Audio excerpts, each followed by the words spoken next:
Everybody got a stick? Not yet? Okay.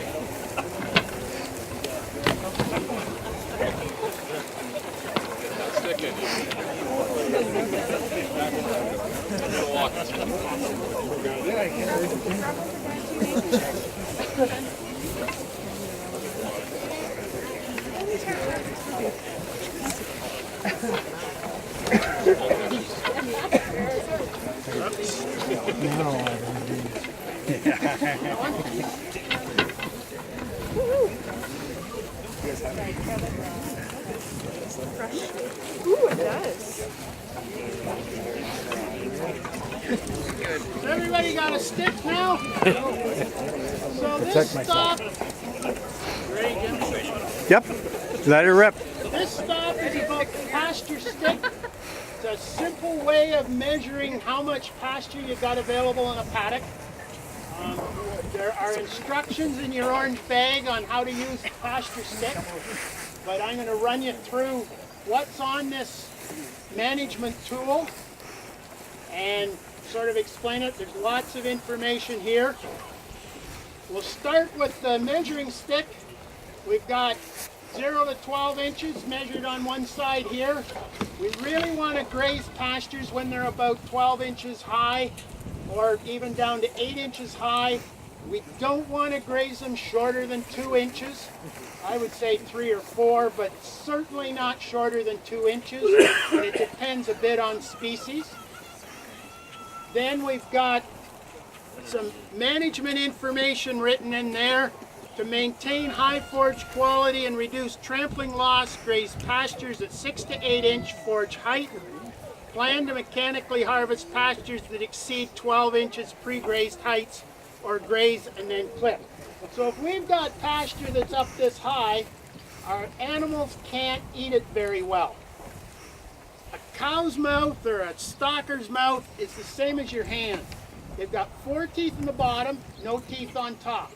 So your hand against, fingernails against your palm is what the animal is eating with. They may use their tongue to pull some grass in. They take about 25,000 bites a day, give or take a few. So it's bite size that dictates intake. So if we've got grass that's high, they can't get a good bite. The high grass is also going to be coarse and hard. They can't tear it off. If they do, they end up with stuff hanging out of their mouth and they stand there and they chew away on it and waste a lot of time and don't get much out of it. If the grass is really short, like this here in front of me, they take a bite, it's just a nibble. They can't get very much grass.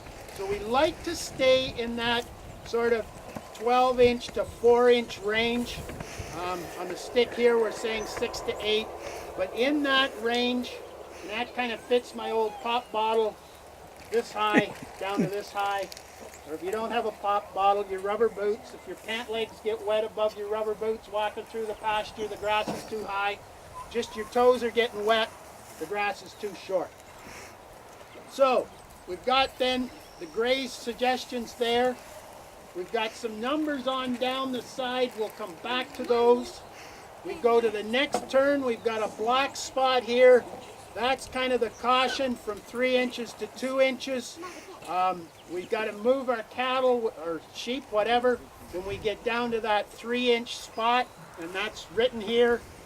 Average pasture growth rates in the spring and early summer are about 100 pounds of dry matter per acre per day. That's in ideal spring growing conditions. As we move into the summer, it drops off to 40 or 45 pounds of growth per day on an acre. And if we get into dry conditions, that will drop even more, down considerably in really dry conditions.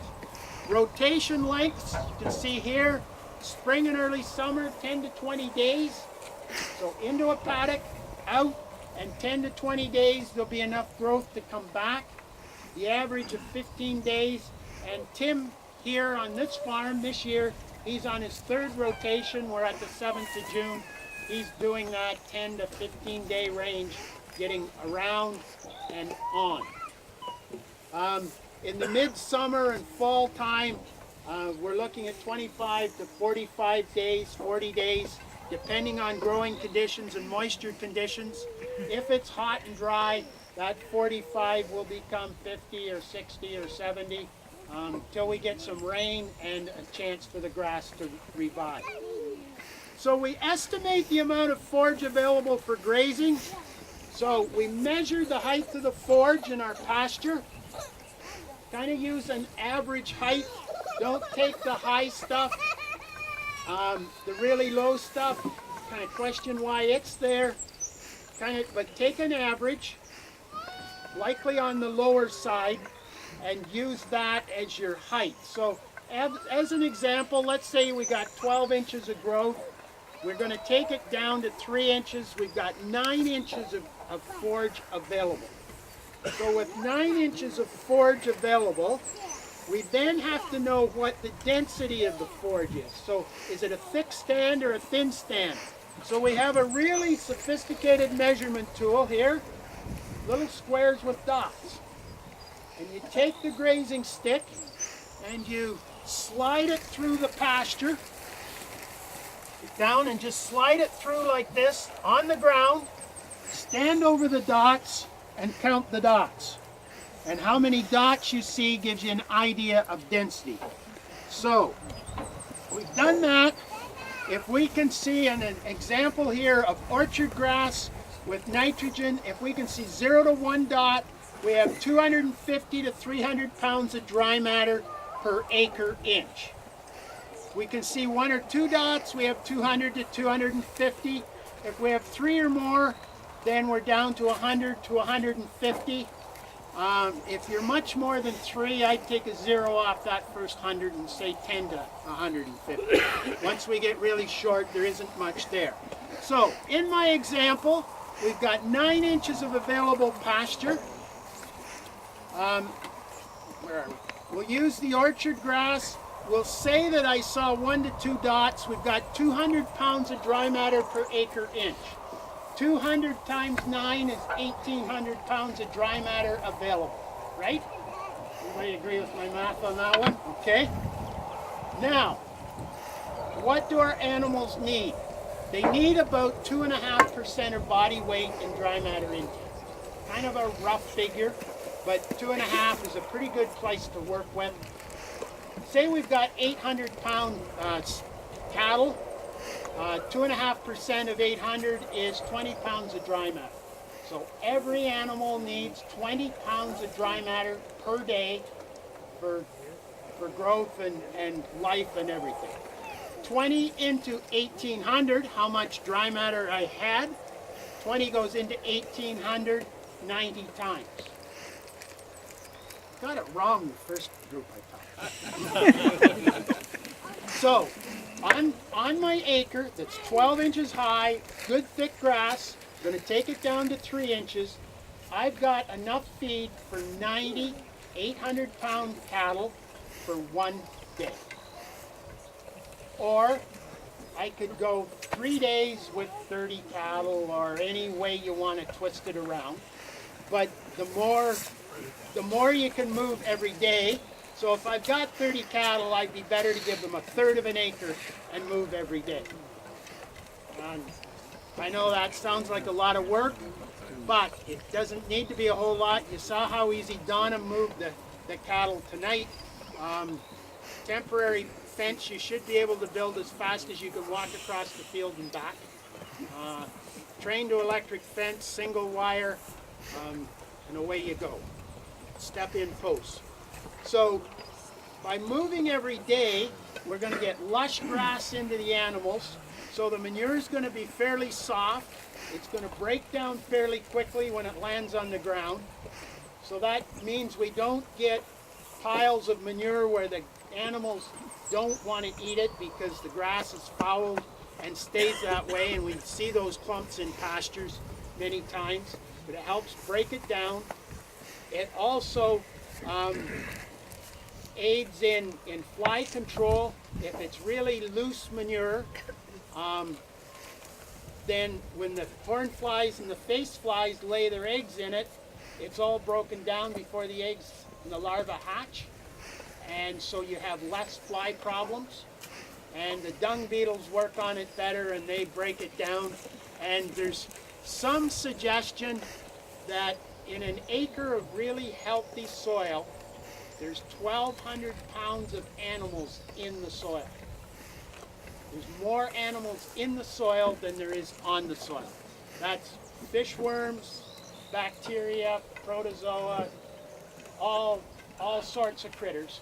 But they're living in the soil, eating the organic matter, living off that. And the more animals in the soil, the more dynamic things are, and the better growth that you have. So that's the basis of the grazing stick. It gives you a measurement tool, a density tool, some guidelines on how much dry matter is there. And it's a guideline, it's a pretty simple tool. But if you do a number of measurements across the field, you'll start to get an idea. And working with your animals, you'll see that, if you estimated there was way more there than what there was, your animals are going to be hungry. If you underestimated, you're going to have, or if you've overestimated, there's going to be some left over. So you kind of pay attention, and after a while of doing this, you'll be able to look at the pasture and say, I need to give them an acre or 2 acres or less. And it's just experience and developing that eye. I'm sure all of you are really good at looking at a group of cattle and estimating the weight and what ones are doing well. You should be able to look at the grass and estimate how much is there and what's doing well. So think of the grass. It's a dynamic part of the process. You need to match the grass to the animals, both of which are growing, but 2 different systems. And if you get them well matched, then you end up with pastures like Tim has here. Lots of growth, longevity. He's told us these have been down 15 to 20 years in most cases. Doing well, his livestock's doing well. So a simple little measurement tool. As I say, you've got the write-up in your package so that I don't expect you to remember everything I've talked about here tonight, but gives you the ideas and what to look for. Questions, anybody? Yes. So you mentioned the benefits of the loose stool. Yes. Are there any drawbacks for the cow itself because of the loose stools, like in milk production or weight gain? Not in what I'm talking about in loose stools. So we're not, we got loose manure, we don't have a diarrhea problem, it's not watery, it's, chocolate pudding is the right consistency. Okay. It's on our pastures right now, it's pretty loose. Yep, it will be. But it's just lush grass, yeah, right? Lush so grass. Perfectly fine? Yeah, that's perfectly fine. Good to know. And that's, a pretty positive place to be. So it gets broken down, and you won't have animals eating in manure and urine spots this year, but you will next year. But if it's solid manure, then it'll be a couple of years before it breaks down.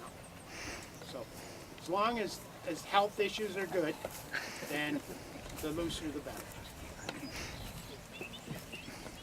You don't want to stand directly behind something that's on good pasture. That's right. Anything else? I have one more question if nobody else does. I don't want to hog the time. So do we have spots that are pretty grazed low and then really high? The forage got a little bit away from us. Yes. Is it time to move because a lot of it is low, or would you force them to eat, or will they just eat lower on the good stuff? So what they've done, you've got some high stuff, and we've got it right here. We've got high stuff here and We're talking here. high stuff, big high. Yeah, and short stuff here. Yeah. They've decided they don't like